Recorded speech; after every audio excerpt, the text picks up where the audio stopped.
হ্যাঁ তো গাইস আমি জীবনে প্রথমবার একটা এত বড় শপিং মলে গিয়েছিলাম, কিন্তু এখানে জুতার দাম দেখে যে রাস্তাতে গিয়েছিলাম সে রাস্তাতেই বেরিয়ে গেলাম। তো আজকে সকাল সকাল রানিং করতে করতে বেরিয়ে পড়ি, কারণ ট্রেনটা আসতে আর মাত্র 5 মিনিট বাকি ছিল। তাই জলদি করে ঝালদা স্টেশন পৌঁছে টিকিটটা করতে করতে ট্রেনটা পেরিয়ে গেল। अब बताओ मैं क्या करूं। তাই একটা আলাদা ট্রেন ধরে পাহাড় পর্বত দেখতে দেখতে মুড়ি স্টেশন পৌঁছে যায় এবং এখান থেকে একটা আমুল কুল নিয়ে নিই, কিন্তু দুঃখের বিষয় সেটা খাওয়ার আমার ঢং নাই। তাই একটা গাছের তলায় বসে আমার এক্স গার্লফ্রেন্ড কে মনে করছিলাম।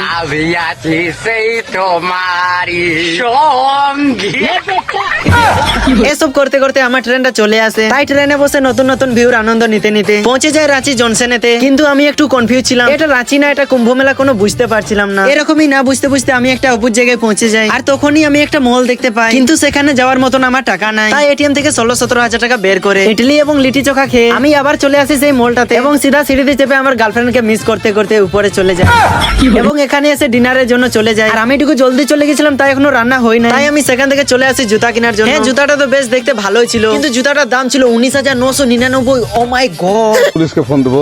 প্লিজ আমাকে ক্ষমা করে দাও প্লিজ।